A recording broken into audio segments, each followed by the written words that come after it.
Mari kita membaca firman Tuhan dari kitab Yesaya pasal 55 ayat 11. Demikianlah firmanku yang keluar dari mulutku, ia tidak akan kembali dengan sia-sia, tetapi ia melaksanakan apa yang ku kehendaki dan berhasil dalam apa yang kusuruhkan kepadanya. Firman Tuhan ini begitu sungguh luar biasa. Saya mengalami sendiri apa yang ditulis di kitab Yesaya pasal 55 ayat 11 ini. Saya dulunya bukan seorang yang suka mendengar firman Tuhan tiap hari. Meskipun saya suka membaca firman Tuhan, tapi kalau diomongin terus tiap hari, terkadang hati dan pikiran ini menjadi bosan. Tetapi suami saya sungguh luar biasa. Selama kami menikah, bahkan sebelum kami menikah, suami saya kalau ngobrol dengan saya, pasti ada ayat-ayat firman Tuhan yang ia sampaikan kepada saya. Entah saat itu saya mau dengar atau tidak, tetapi suami saya begitu serius menyampaikan firman Tuhan. Sehingga terkadang saya merasa dalam hati saya, apakah suami saya tidak pernah bosan membicarakan firman Tuhan tiap hari?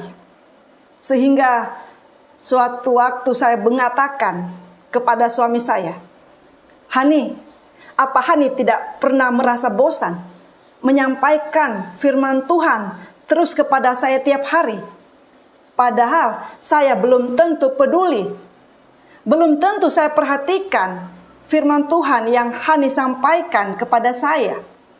Tetapi suami saya berkata, saya percaya Hani, kalau firman Tuhan itu yang Tuhan taruh di dalam hati saya, dan saya sampaikan kepada Hani sebagai istri saya percaya firman Tuhan itu tidak akan pernah kembali dengan sia-sia.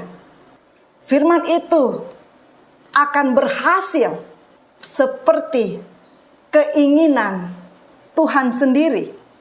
Saya mengalami bagaimana firman Tuhan yang disampaikan oleh suami saya tiap hari tanpa bosan kepada saya ternyata memiliki kekuatan dan kuasa yang luar biasa.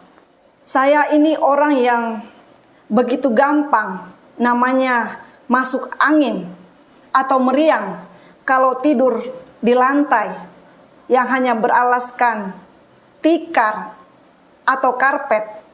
Ketika suami saya harus dirawat di rumah sakit sebelum dipanggil oleh Tuhan, saya harus tidur menemani suami saya di lantai selama 2 minggu. Belum lagi sebelum masuk rumah sakit, saya harus menemani dan merawat suami saya di rumah. Tubuh saya kurang istirahat. Secara jasmani saya sebenarnya kecapean. Saya lelah. Tetapi yang saya sendiri heran, selama itu saya tidak sakit. Bahkan masuk angin pun atau meriang pun tidak. Bahkan ketika suami saya sudah dipanggil Tuhan dan harus melewati proses pemakaman, saya merasa tubuh saya meskipun lemah tetapi tidak pingsan atau terkapar karena sakit. Saya merenungkan hal itu. Tuhan, kenapa saya bisa kuat? Kenapa saya bisa nampak tegar? Tiba-tiba Roh Kudus mengingatkan saya, firman Tuhan yang ditabur oleh suami saya tiap hari dengan iman, berlandaskan kasih kepada saya, ternyata membuat roh saya memiliki fondasi, memiliki kekuatan untuk bisa menopang jiwa dan jasmani saya ketika saya mengalami pergumulan, ketika saya mengalami tekanan atau masalah. Karena firman Tuhan itu benar-benar hidup. Meskipun saat itu saya tidak mengerti, tetapi dengan berjalannya waktu, akhirnya Tuhan memberikan saya pengertian bahwa apa yang dilakukan oleh suami saya, apa yang suami saya tabur, yaitu firman Tuhan yang berasal dari Tuhan, tidak akan pernah kembali dengan sia-sia. Sehingga kalau ada yang mengatakan, mengapa saya bisa tegar, saya tidak pingsan atau sakit setelah suami saya dipanggil Tuhan, saya hanya bisa mengatakan, itu semua hanya karena anugerah dan kasih karunia Tuhan. Dan itu juga karena benih-benih yang sudah disampaikan, yang sudah ditabur oleh suami saya. Firman Tuhan itu memiliki kekuatan yang luar biasa. Mungkin di saat itu saya sepertinya cuek, sepertinya kurang peduli dengan firman yang disampaikan oleh suami saya. Tetapi roh saya, telinga saya mendengar firman itu. Dan firman itu masuk ke dalam alam pikiran dan alam bawah sadar saya.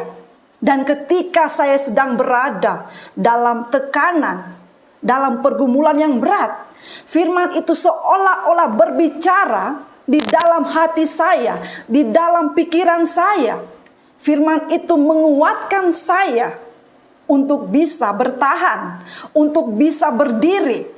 Jadi betapa pentingnya kalau ada seseorang yang menyampaikan firman Tuhan yang berasal dari Tuhan dengan iman yang Tuhan taruh di dalam hatinya. Begitu ia sampaikan, itu adalah suara Tuhan sendiri, sehingga bisa mengubahkan keadaan yang sepertinya lemah menjadi kuat, bahkan membuat sesuatu yang tidak ada bisa menjadi ada karena kuasa firman. Tetapi kita juga harus mengetahui bahwa terkadang ada orang-orang yang mengucapkan firman, yang menyampaikan firman, tetapi itu karena ia memiliki kepentingan sendiri, bukan firman yang Tuhan taruh di dalam hati atau di dalam mulutnya untuk ia sampaikan, sehingga firman itu tidak bisa berkuasa. Firman itu sepertinya hanya berupa kata-kata, karena bukan Tuhan yang taruh di dalam hati orang itu. Banyak hamba Tuhan sekarang suka mengucapkan ayat-ayat firman hanya untuk menyenangkan hati orang. Padahal Tuhan tidak menyuruhnya untuk menyampaikan firman itu. Ada orang-orang tertentu yang menyampaikan firman Tuhan hanya untuk menekan, hanya untuk menakut-nakuti pengerja atau jemaat di gerejanya.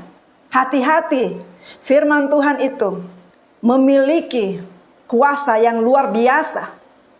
Kalau kita ucapkan dengan iman, dengan remah yang Tuhan taruh dalam hati dan pikiran kita.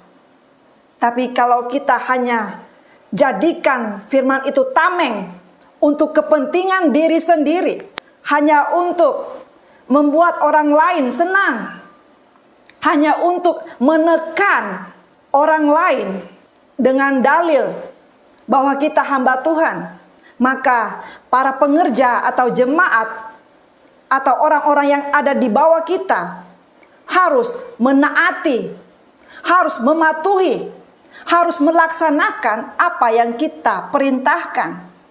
Jangan bawa-bawa firman hanya untuk mengelabui orang lain. Firman itu tidak akan memiliki kuasa kalau bukan Tuhan sendiri yang menaruh firman itu dalam hati kita, dalam pikiran kita, dalam mulut kita.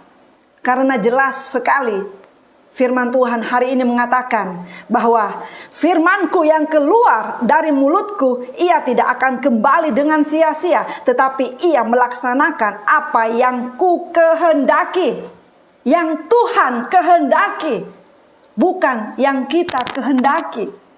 Jadi kalau ada banyak orang, banyak hamba Tuhan yang mengucapkan firman Tuhan, tapi firman itu tidak menjadi kenyataan, kita harus introspeksi diri. Apakah firman itu benar-benar firman yang Tuhan kehendaki, yang Tuhan taruh dalam hati, dalam pikiran, dalam perkataan kita, atau karena keinginan kita sendiri, karena hawa nafsu kita sendiri, hanya karena kedagingan kita sendiri?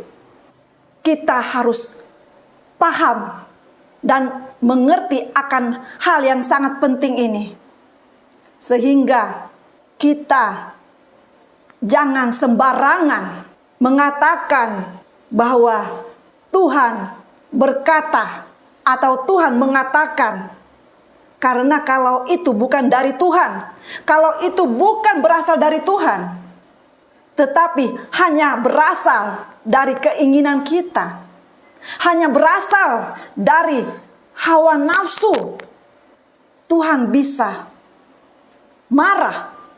Tidak akan terjadi apa-apa. Firman itu hidup kalau firman itu berasal dari Tuhan.